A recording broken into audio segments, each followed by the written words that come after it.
اس کے بعد الحمد سے ہماری اب ابتدا ہو رہی. لیکن نماز کی ابتدا سورہ الحمد ہی سے کیوں ہے؟ وجہ کیا ہے؟ کوئی اور سورہ بھی تو ہو سکتا تھا. باقاعدہ فضل ابن شازان نے ہمارے 8ویں امام علی رضا علیہ الصلوۃ والسلام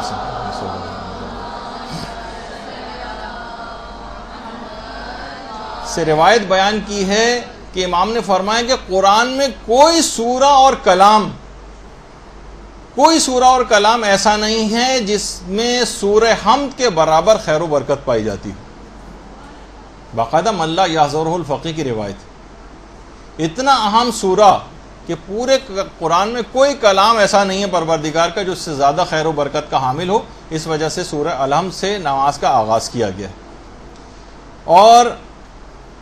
یہ وہ سورہ ہے جو پروردگار نے اپنی اہمیت کے پیش نظر 2 مرتبہ نازل کیا. ہمارے چھٹے امام سے جب اس آیت کی تفسیر پوچھی گئی، اللہم صلی علی محمد وعلی محمد، کہ وَلَقَدْ آتَيْنَاكَ سَبْعًا مِّنَ الْمَثَانِي وَالْقُرْآنِ الْعَظِيمِ، یعنی قرآن کے ساتھ وہ سورہ پروردگار نے نازل کیا جو 7 آیتوں والا ہے، 7 آیتوں والا سورہ، اور جسے 2 مرتبہ یا تو نازل کیا گیا،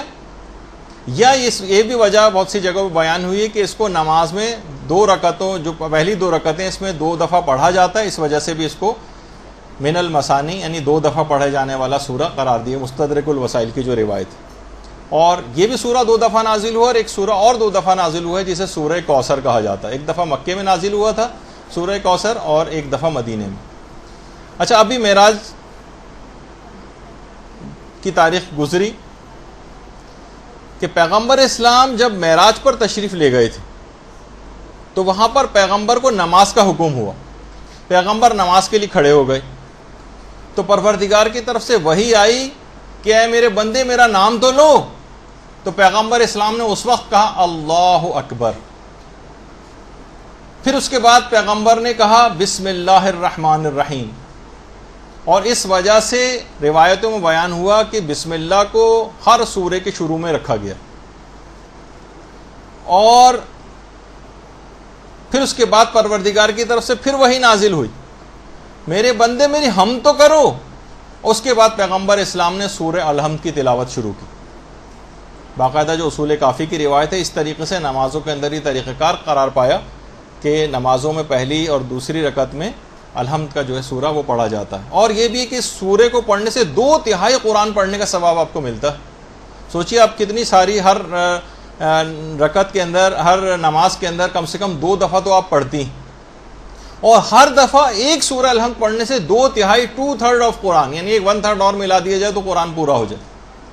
اور وہ تو سورہ قل اللہ پڑھنے سے بھی پورا ہو جاتا ہے. اس کے بعد یعنی ہر دفعہ نماز میں ایک قرآن کم سے کم آپ کو اس کا ثواب جو ہے اس سے بھی زیادہ آپ کو مل رہا ہوتا ہے. اور خود پیغمبر کا بھی ہے کہ جو بھی سورہ فاتحہ پڑھ لیتا ہے اس کا اجر 2/3 قرآن کے برابر. اور اتنا ایک اور بھی فائدہ ہے اس کا، بہت زیادہ اتنا فائدہ ہے اس کا کہ جیسے آپ نے تمام دنیا کے تمام مومنوں مومنات کے لیے صدقہ دے دیا. ایک آدمی کی درود بھیجیے محمد علیہ محمد صلی اللہ علیہ وسلم.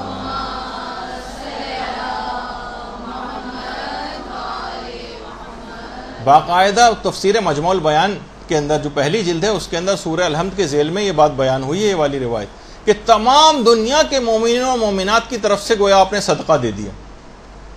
2/3 قرآن پڑھنے کے ثواب کے علاوہ. اور اتنا ہی عظیم سورہ ہے، اتنا عظیم سورہ ہے. دیکھیے اس عظیم سورہ کی میں واقعتاً معرفت نہیں، روایات میں آیا ہے کہ اگر الحمد کو ایک پلڑے میں رکھ دیا جائے اور قرآن کے تمام دیگر سوروں کو دوسرے پلڑے میں رکھ دیا جائے تو الحمد والا پلڑا 7 گنا زیادہ بھاری ہو جائے گا. اللہم صلی اللہ علیہ وسلم.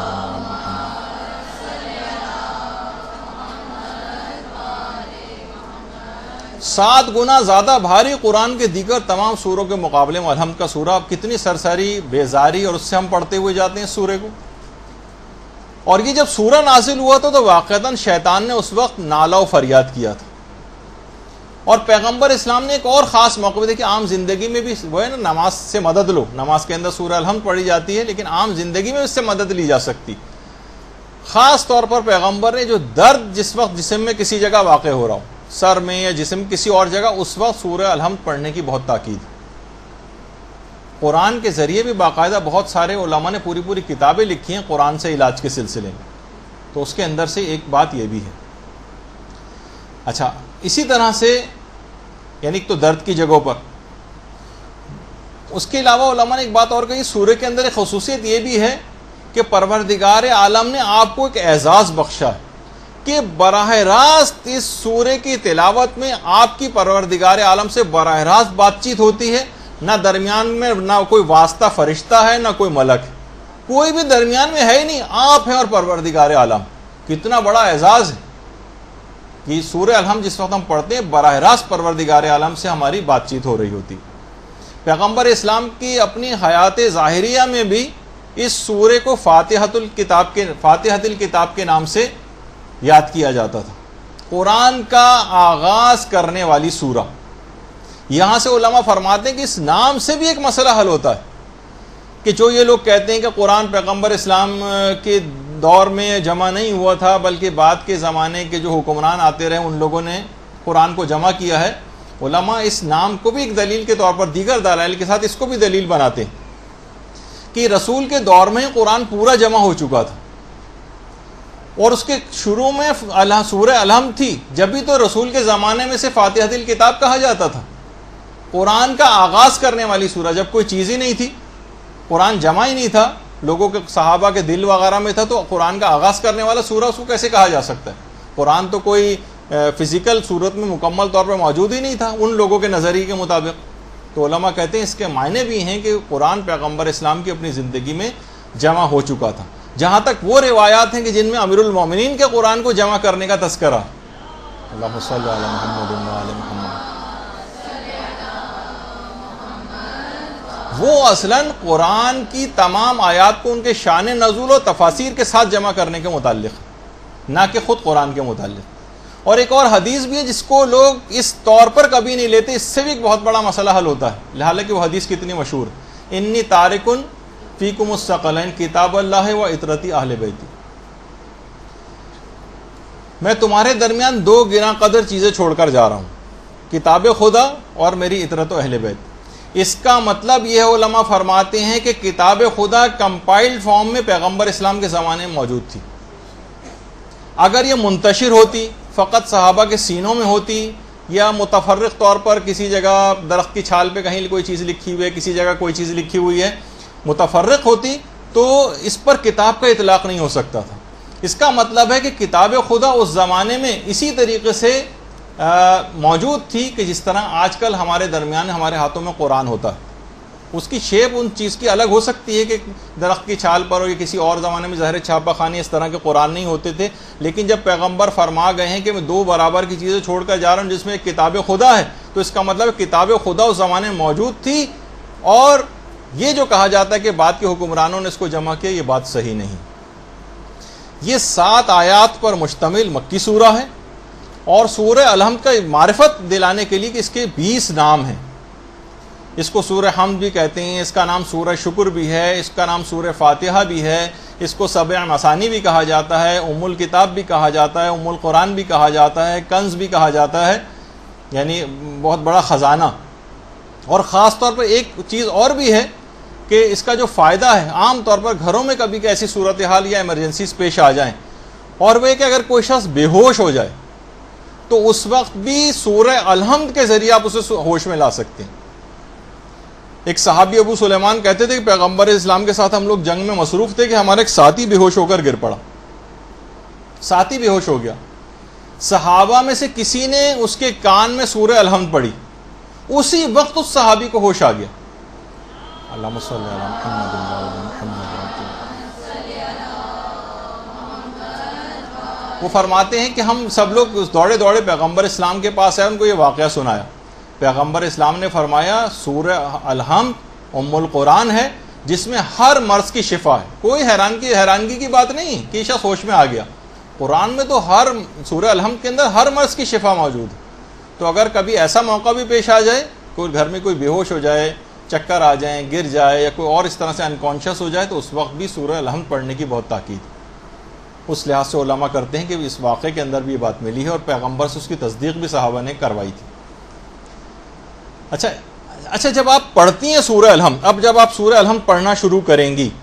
اس وقت ہوتا کیا ہے؟ باقاعدہ عیون اخبار الرضا، اس میں پیغمبر اسلام سے مروی ایک روایت، اللہم صلی علی محمد،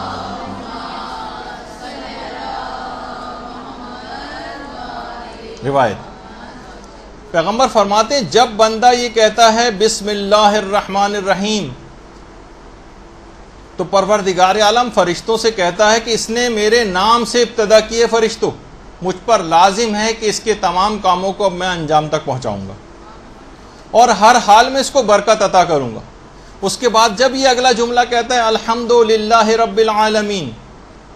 تو خدا فرشتوں سے کہتا ہے کہ جب اس نے یہ بات سمجھ لی ہے کہ جو نعمتیں ہیں وہ سب کی سب میری طرف سے عطا کردہ ہیں تو اب میں اس شخص کے تمام مصائب کو اس سے دور کروں گا، اور اے فرشتوں گواہ رہنا اب میں دنیا میں بھی اسے نعمتیں دوں گا اور آخرت کے گھر میں بھی اس کو نعمتیں عطا کروں گا۔ اللہم صلی علی محمد وعلی محمد۔ اور میں جس طرح سے اس جہان میں اس کو مصائب سے نجات عطا کروں گا اسی طرح سے آخرت کے گھر میں بھی اس کو تمام مصائب سے نجات عطا کروں گا۔ اس کے بعد جب بندہ اس کے بعد اگلا کلمہ کہتا ہے الرحمن الرحیم تو پروردگار کہتا ہے کہ جب یہ گواہی دے رہا ہے کہ میں رحمان اور رحیم ہوں تو اے فرشتوں گواہ رہنا کہ میں اس کے حصے میں اپنی رحمت اور عطیات کو زیادہ سے زیادہ کر دوں گا۔